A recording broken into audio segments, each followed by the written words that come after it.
오늘 말씀은 창세기 6장 5절에서 12절입니다. 같이 한 목소리로 봉독하겠습니다. 함께합니다.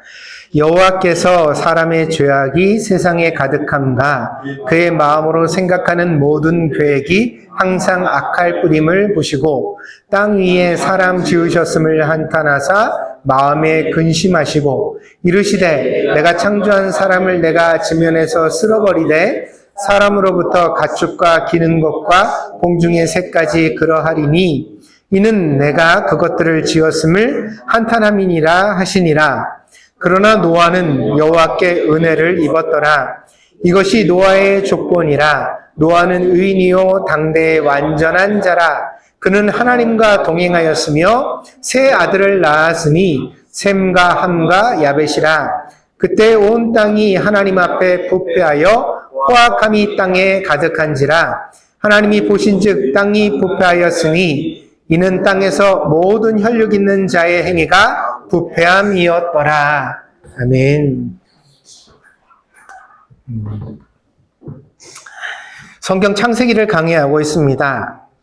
설교를 30년 넘게 해온 나에게는 이 창세기는 참으로 익숙하고 좋아하는 성경입니다. 그럼에도 불구하고 이미 한 이야기를 또 하고 싶지는 않았습니다. 여러분 입장에서는 제가 무슨 설교를 하든지 다 처음 듣는 것일 수도 있겠지만 그런 설교가 안전하더라도 설교자인 저에게는 열정을 일으키기가 쉽지 않습니다. 그래서 다시 성경을 새로 묵상하면서 이 창세기의 말씀을 보다 더 깊이 이해하려고 노력하고 있습니다. 창세기를 읽다 보면 아브라함이 가는 곳마다 우물을 팠습니다. 그런데 아브라함이 그 장소를 떠나면 원주민들이 나타나서 그 우물을 메웠다고 했습니다. 목축을 하는 사람들에게 우물은 큰 재산입니다. 그럼에도 불구하고 그 귀한 우물을 돌로 메운 것은 아브라함의 자취를 그 땅에서 지워버리기를 원하는 원주민들의 욕심이 드러나 있습니다.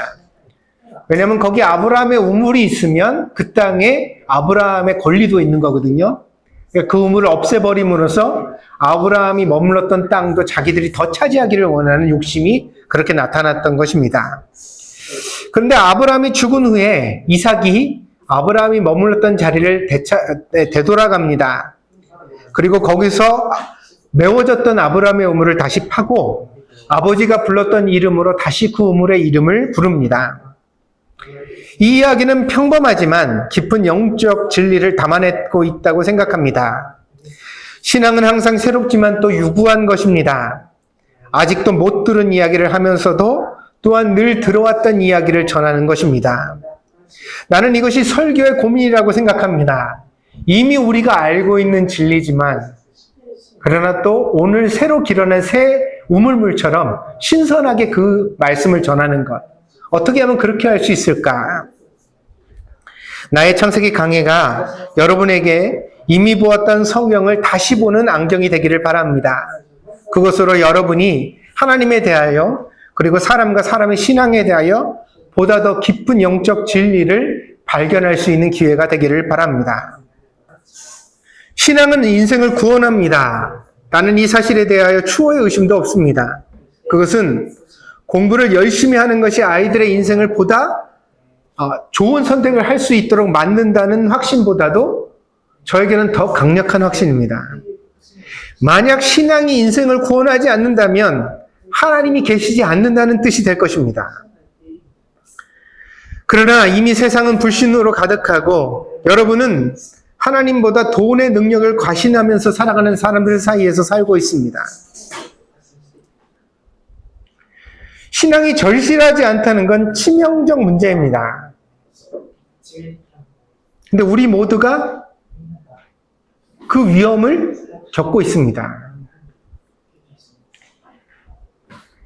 이런 현실을 현실이 아니라고 부인할 것이 아니라 이게 지금 우리가 살아가는 세상이다.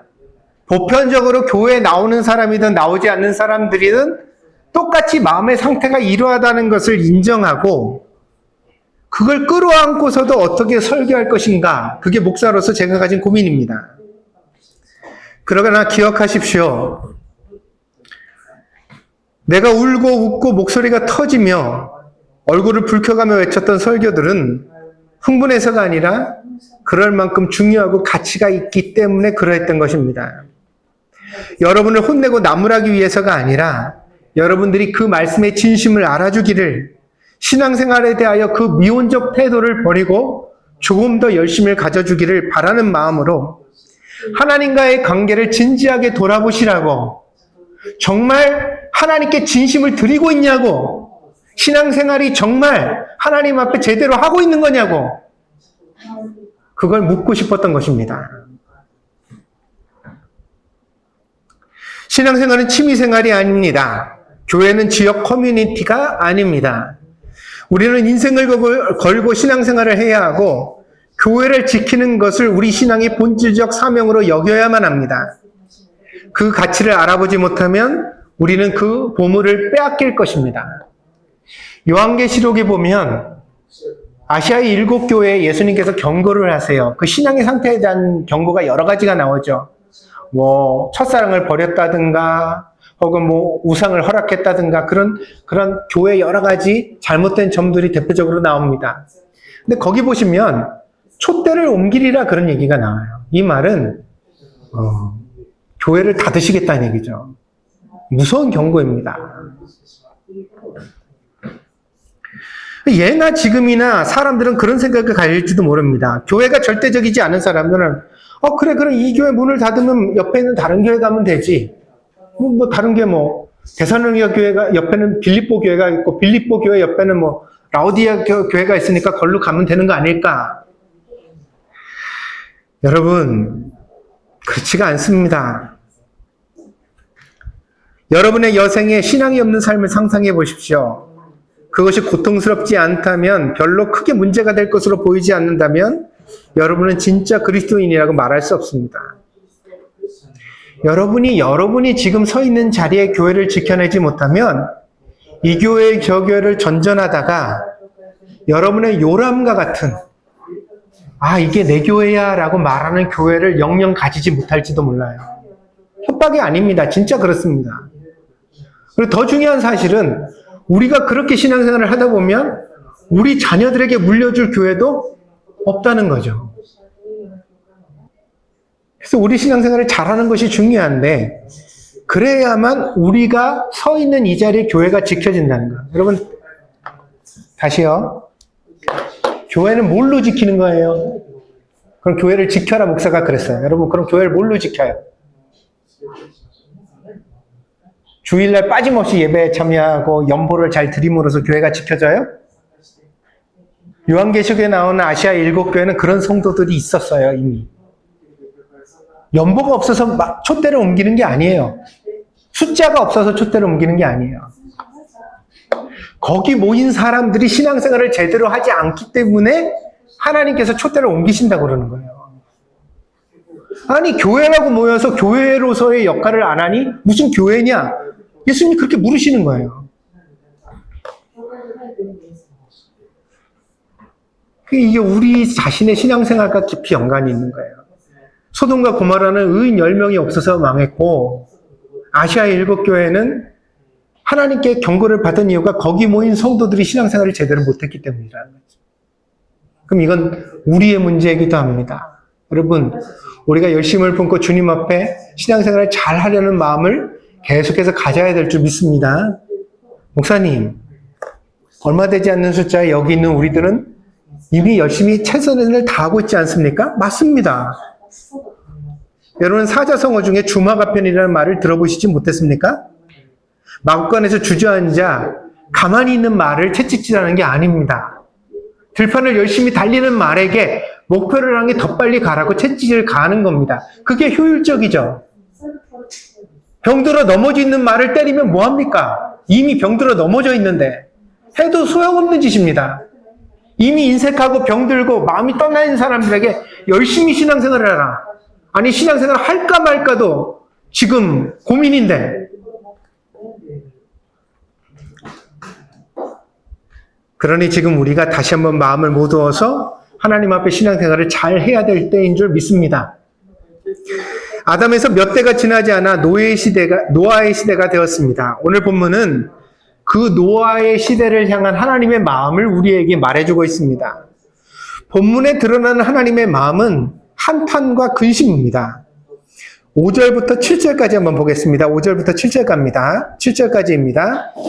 여호와께서 사람의 죄악이 세상에 가득함과 그의 마음으로 생각하는 모든 계획이 항상 악할 뿐임을 보시고, 그러니까 세상에 사람의 죄악이 가득 찼어요. 6절에 땅 위에 사람 지으셨음을 한탄하사 마음에 근심하시고, 어떻게 하셨어요? 한탄하시고 근심하셨대요.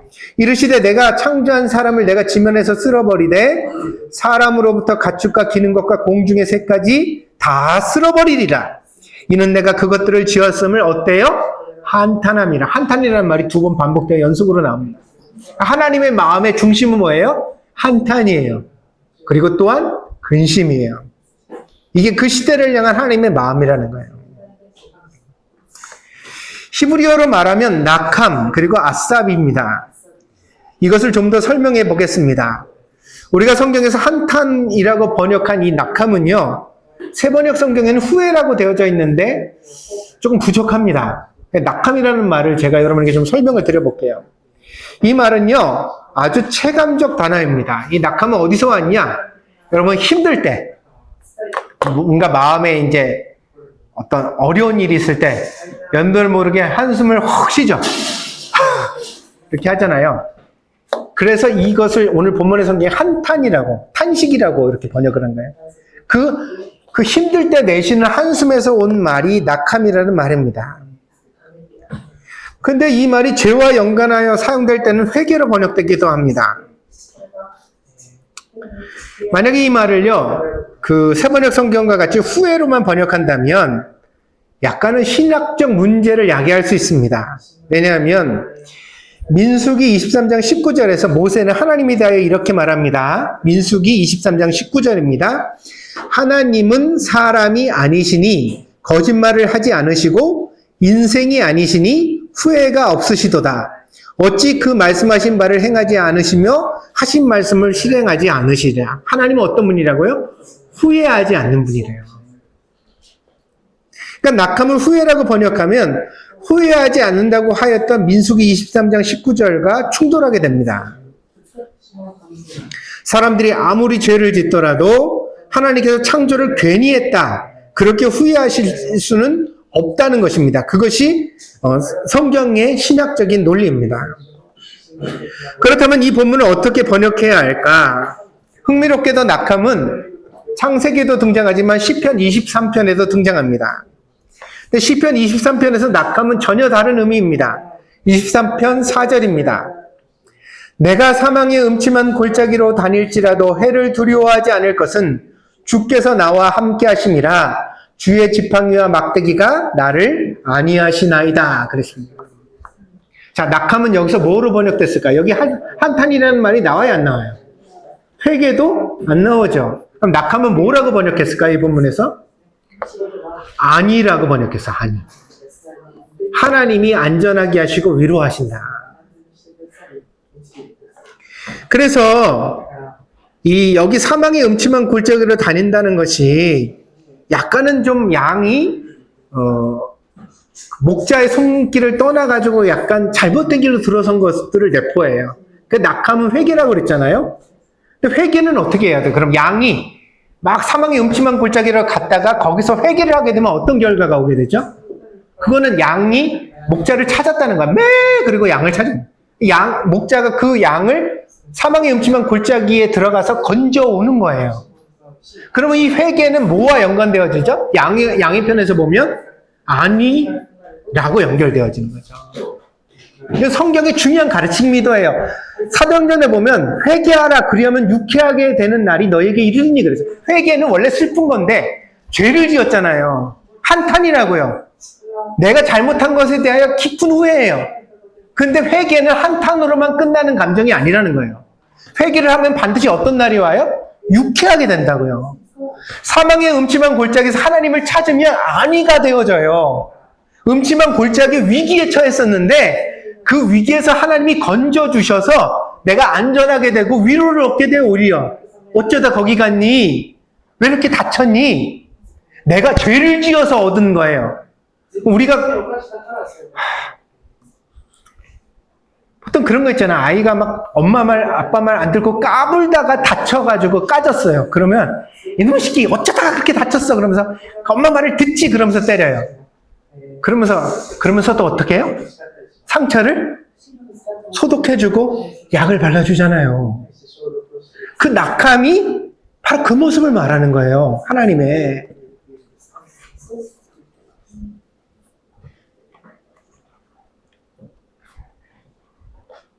그래서 이 낙함이라는 의미를 좀 더 이해하기 위하여 좀 더 깊이 들어가 봅시다. 두 번째 하나님의 심정을 드러낸 말이 뭐라 했죠? 한탄하고 또 뭐 하셨어요? 근심하셨다 그랬죠. 근심은 히브리어 아삽입니다. 근데 이 단어도요, 본문에만 처음 등장하는 단어가 아니에요. 우리가 창세기를 1장부터 지금 6장까지 왔어요. 근데 6장에 아삽이 등장했습니다. 근데 제가 뭐라고 그래요? 아삽이 여기서 처음 등장하는 단어가 아니래요. 그럼 어디 나왔다는 거예요? 이 앞에 성경이 없어요. 창세기보다 앞에 있는 성경이 있어요, 없어요? 없어요. 어디 나왔을까요? 창세기 1장에서 5장 사이에 아삽이 이미 2번이나 나왔어요. 뭐라고 나왔을까요? 알 수가 없어요. 그쵸? 자, 여러분, 아담과 하와가 원죄를 지었을 때 하나님께서 각자 당사자에게 벌을 주십니다. 그때 여자에게 내려진 형벌이 뭐였죠? 너에게는 임신하는 고통을 더하리니. 기억하세요? 기억나세요? 여기 아삽이 나와요. 뭐라고 나왔을까요? 고통이라고 번역된 단어가 아삽이에요. 두 번째, 남자에게는 땅을 경작하는 수고를 더하겠다 그러십니다. 그죠? 땅이 그냥 산물을 주지 않고 수고해야만 그 결산물을 주게 될 것이다 그랬어요. 여기도 아삽이 똑같이 쓰여요. 어디다? 수고라는 말로 번역된 단어가 아삽입니다. 자, 여기 보세요. 남자는 여자 말을 듣고 죄를 지었으니까 여자가 더 벌을 받고 남자는 덜 벌을 받았어요? 해산의 고통은 크고 노동의 고통은 작아요? 남자들이 가끔 그런 얘기를 하죠. 내가 밖에 나가가지고 돈 버는 게 얼마나 힘든지를 알아? 집안에서 가만히만 있으면서. 이거는요, 해산의 수고와 땅을 경작하는 해산의 고통과 땅을 경작하는 수고를 다른 고통이라고 이해하는 거예요. 수준이 다르다. 야, 나는 살이 찢어지면서 아기를 낳는데 당신은 기껏 땅에 나가가지고 그 일 좀 한다. 그걸 고통이라고 말해? 야, 내가 밭에 가서 돌을 옮기다가 막 여기 살이 까지고 뼈가 보이게 다쳤는데, 고작 집에 가만히 앉아가지고 애 몇 년에 한 번 나는 거 가지고 그걸 고통이라고 말해? 이건 다 죄를 지은 인간의 본성이 서로를 원망하게 만들어낸 결과예요. 성경은 뭐라고 말해요? 해산의 고통과 땅을 경작하는 수고가 다른 고통이다, 같은 고통이다. 아삽이라고 같다고요. 여러분, 고생하지 않는 사람은 세상에 없습니다. 아멘? 가정주부도 고생하고, 직장인도 고생하고, 학생도 고생해요. 그러니까 우리가 아이들 보러 그런 말 하면 안 돼요. 엄마 아빠가 먹여주고 입혀주고 다 해주는데 너는 너 같으면 걱정이 없겠다. 아니요. 걔도 걱정이 많아요. 친구 관계가 잘 안 돼서 걱정이고 선생님하고 관계가 힘들어서 걱정이고 걔 나름대로는 자기 진로에 대해서 생각하다 보니까 내가 뭐 할 수 있을까 이런 걱정이 있고. 근데 놀라운 것은요. 오늘 창세기 6장에서 하나님은 죄를 지으셨어요? 안 지으셨어요? 안 지으셨죠. 근데 하나님이 남자와 여자의 고통, 여자의 해산의 고통과 남자의 그 노동의 고통을 창세기 6장에서 자기 마음이라고 말씀하시고 있다는 거예요. 내가 세상을 보면서 나도 아삽을 느낀다.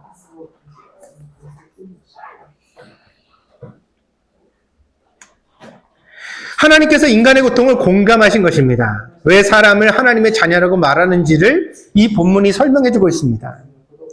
하나님께 있어 사람은 단순한 작품 그 이상입니다. 도자기 장인들이 작품을 만들죠. 유약을 발라가지고 굽습니다.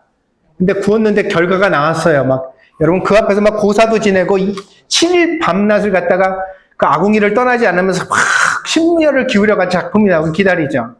우리가 보면 불가마에서 딱 작품을 꺼내면 그 유명한 도예가의 그릇들은 모두가 작품이에요. 여러분이 백화점 가서 사는 그릇보다 그 불가마에서 나오는 그릇들이 모두 다 훌륭합니다. 근데 장인은 딱 보다가 유심히 그걸 보다가 그 중에서 절반이 되는 것들을 망치 들고 깨트려 버려요. 우리는 아깝죠? 저거 놔주지. 저거 놔주지. 내가 쓰면 좋을 텐데 저걸 왜 깰까? 그걸 왜 깹니까? 장인은 그 미완의 작품을 깨버림으로써 자기의 자존심을 지키는 겁니다. 나는 이 정도 수준의 작품을 세상에 내보낼 수가 없다. 그러니 이 장인에게 있어서는 자기의 자존심이 그 작품보다 귀한 거죠. 하나님도 만약에 그런 분이라면 세상을 벌써 어떠했을까요? 결판 내셨겠죠. 막지로 깨버리셨을 겁니다. 근데 지금도 세상은 계속되고 있습니다. 지금도 세상에 수많은 악인들이 나오고 하나님이 미워하신 일을 행하는데 심지어 많은 사람들이 하나님을 저주하거나 모른다고 하고 무시하면서 살아가는데도 이 세상이 계속되고 있습니다. 계속되고 있습니다. 왜입니까? 하나님께 있어 세상은 깨버릴 수 있는 도자기가 아니라 마음으로 낳은 자식이기 때문입니다. 그래서 이 세상에 타락이 죄를 짓는 모습이 하나님께서는 슬픔의 이유가 된 것입니다. 이 낙함이라는 한탄이라는 말 속에는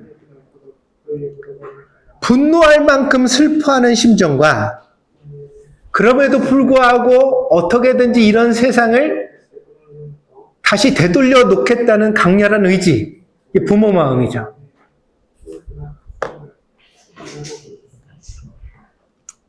그래서 어떻게 되어져야 이 한탄이라는 말 다음에 나오는 인물이 노아가 되는 겁니다. 노아는 뭐예요? 히브리어의 이름의 뜻이 위로거든요. 낙함을 후회로 만들지 않고 낙함을 뭘로 만드시겠다고요? 위로로 만드시겠다고요. 안위로 만드시겠다고요.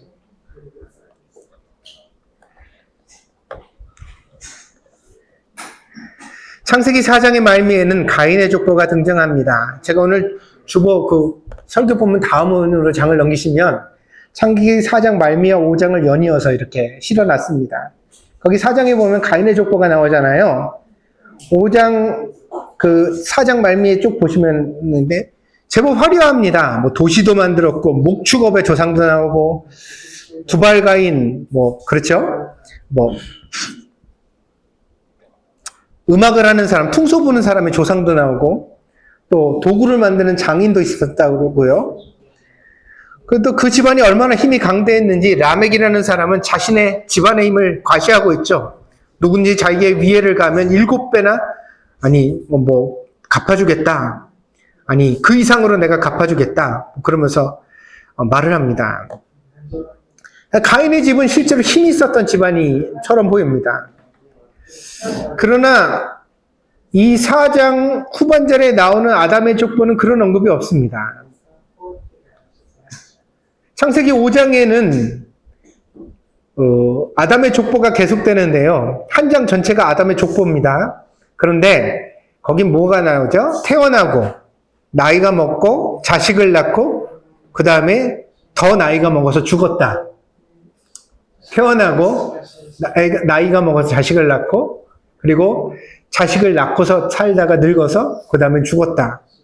이 4단계가 모든 사람의 인생을 아우르고 있습니다. 그 중에 에녹이라는 인물만 예외적 인물입니다. 에녹에게는 죽음이 없었기 때문입니다. 그가 죽지 않은 것은 하나님과 동행했기 때문입니다. 그렇다면 에녹은 도대체 얼마나 특별한 삶을 살았길래 하나님과 동행했을까? 5장 21절부터 보겠습니다. 에녹에 대하여 설명하는데 21절입니다. 에녹은 65세에 무드셀라를 낳았고 무드셀라를 낳은 300년을 하나님과 동행하며 자녀들을 낳았으며 그는 365세를 살았더라. 에녹이 하나님과 동행하더니 하나님이 그를 데려가심으로 세상에 있지 아니하였다. 여러분, 제사를 드렸어요? 성전을 지었어요? 사람들에게 전도를 다녔습니까? 아니요. 에녹이 하나님과 동행했던 삶을 자녀를 낳았다라는 한마디에 다 암축했어요. 더 특별한 일이 없어요.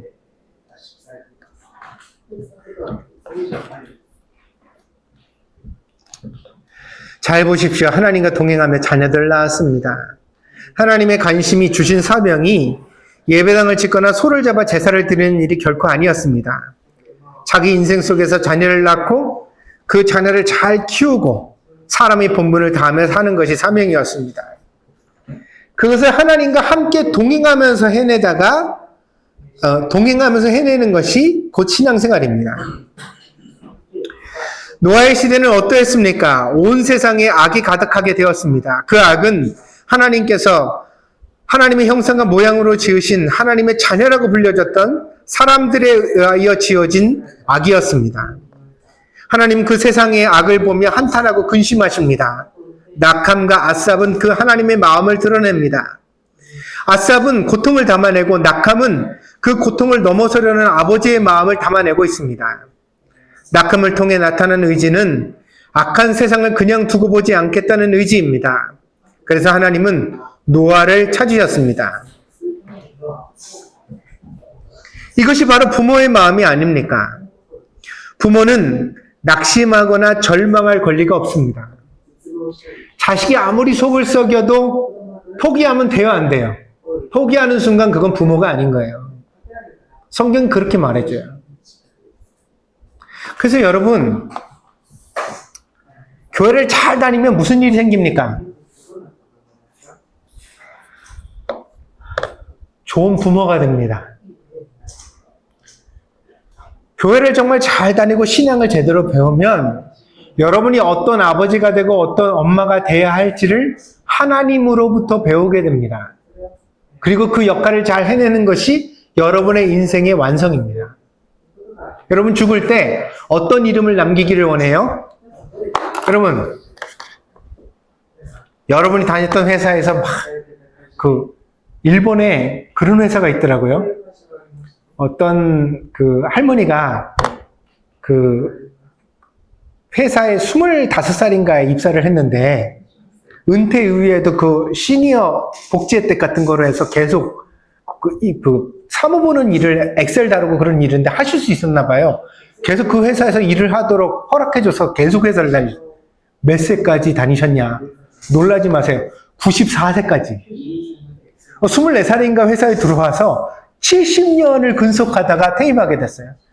허리가 다 굽은 분이 일본 회사의 전통적인 유니폼 있잖아요.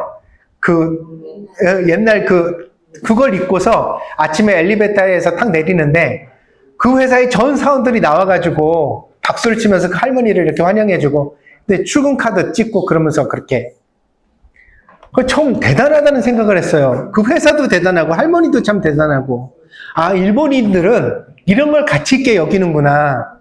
그러니까 일본에는 대를 이어서 하는 노포가 많고 그쵸? 뭐를 해도 수십 년씩 있고 한국은 어때요? 야 엄마 고생한 거 너 하지 마라. 넌 제발 다른 일 하라. 그러면서 금세금세 다 바꾸고 사람들이 변화되는 걸 살잖아요. 그게 다르다고 느꼈어요. 참 저것도 명예스럽구나 그런 생각을 했습니다. 우리가 보는 세속적 관점에서는 실패한 인생일 수도 있어요. 근데 하나님이 그 자리에 반드시 있어야 되는 한 가지 조건을 말씀하세요. 네 인생이 의미가 없지 않았다는 것을 증명할 한 가지 조건이 필요하다. 그게 뭔지 아세요? 자녀예요. 아버지, 어머니, 잘 배웠습니다. 아버지 인생을 보고 어머니 인생을 보니 제가 하나님도 알겠고 세상을 사는데 무슨 의미가 중요하다는지도 알게 되었습니다. 그동안 참 감사했습니다. 그 말을 세상 천만인에게 들으라는 얘기가 아니라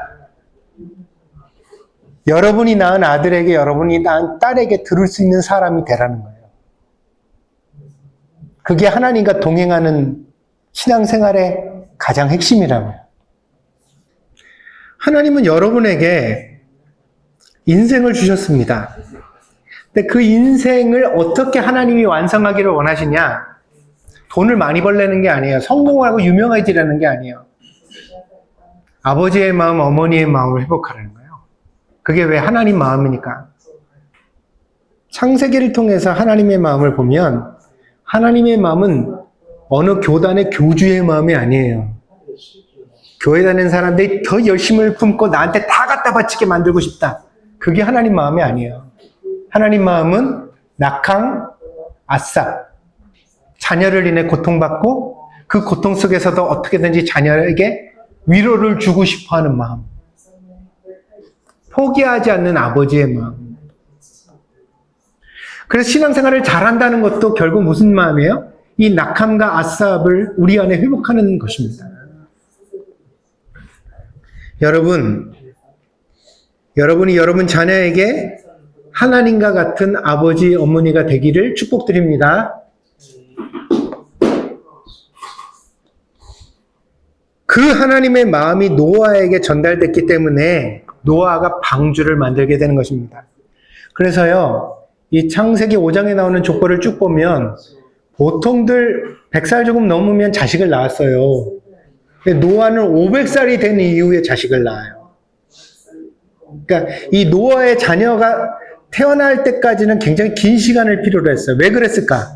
이 죄가 가득한 세상에서 노아가 자식을 낳고 그 영향을 받으며 자식을 키우기를 하나님이 원치 않으신 거예요.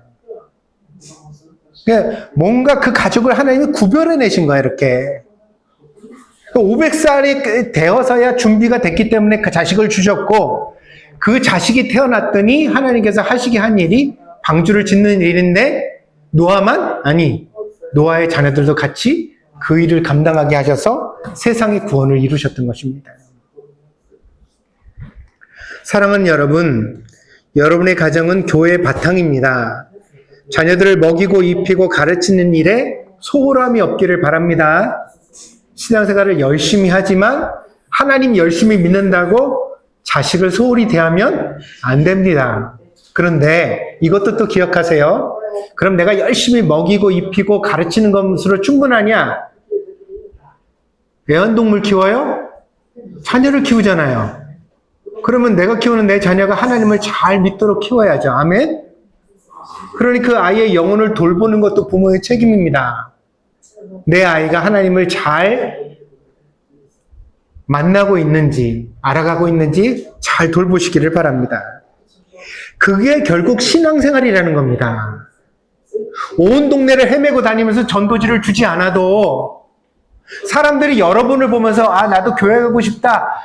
당신이 믿는 하나님을 나도 믿으면 좋겠다라고 생각하는 것은 여러분이 돈을 많이 벌어서가 아니고 여러분이 반장을 하기 때문이 아니라 여러분의 가정을, 여러분의 식구들을 사람들이 만날 때 저 자녀들은 어쩌면 저렇게 아름다울까? 저 식구들은 어떻게 저렇게 편안해 보일까? 사는 것도 참 반듯하고 살아가는 것도 참 아름답네. 점점 더 멋지게 크네. 할렐루야. 그러면 소문이 나죠.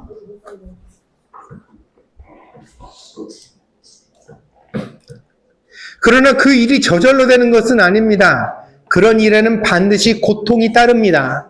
그러나 그 고통을 잘 감내하고 이기셔야 합니다. 오늘 하나님이 보여주시는 모범처럼, 낙함과 아삽의 모범처럼 여러분들도 때로는 절망이 있겠지만, 제가 아까 그랬죠? 공부하기 싫어하는 아이를 공부시키는 것보다 더 소모적인 일은 없다고. 그런데 소모적이라고 해서 안 할 거예요? 손 놓을 거예요?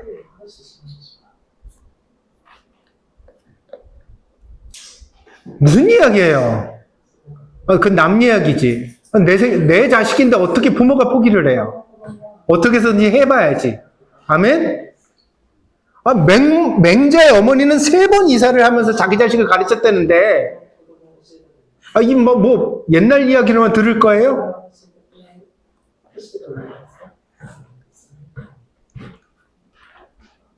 하나님께서 보여주시는 모범처럼 어떤 경우에도 절망하지 않고 용기를 가져야 합니다. 그러면 바꿀 수 있습니다.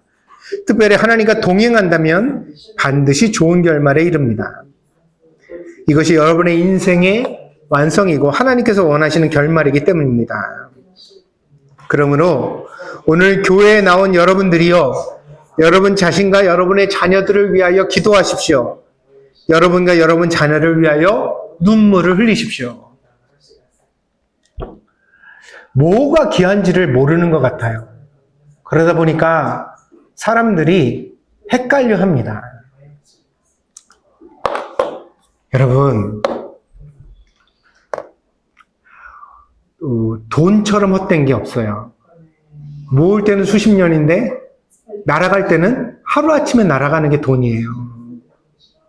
그러니 사람에 투자하십시오. 가치 있는 인생 기억을 만드십시오. 그렇게 살아가면 여러분에게 후회하지 않는 삶이 될 것입니다. 오늘 여러분의 기도를 하나님이 응답하시고 축복하시기를 바랍니다. 기도하겠습니다.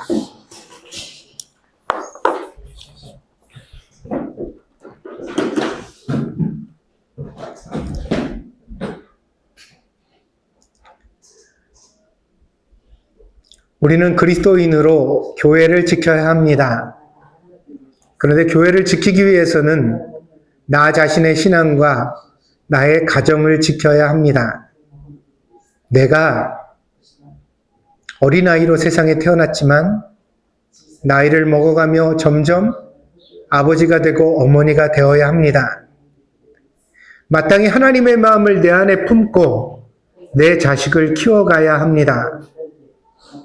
나는 과연 좋은 아버지가 될 수 있습니까? 나는 과연 좋은 어머니가 될 수 있겠습니까? 하나님, 우리를 도와주시옵소서. 우리가 우리 인생을 다 살고 죽음으로 세상을 떠나야 하는 그날에 우리의 자녀를 바라보면서 좋은 표정으로 인사할 수 있는 잘 있어라. 나는 하나님께 간다. 그렇게 우리 자녀들에게 말해줄 수 있는 그런 부모가 되게 하여 주시옵소서. 그 날까지 신앙생활을 잘 하게 하시옵소서. 수입이 많아지고 적어지는 일은 하찮은 일입니다. 그러나 내 인생이 욕심으로 가득 차고 사람을 미워하고 죄를 짓게 된다면 그것은 참으로 불행한 일입니다. 하나님, 신앙생활을 잘 해서 나의 인생을 구원하게 하여 주시옵소서. 구원받는 그리스도인이 되게 하여 주시옵소서. 예수님의 이름으로 기도하였습니다. 아멘.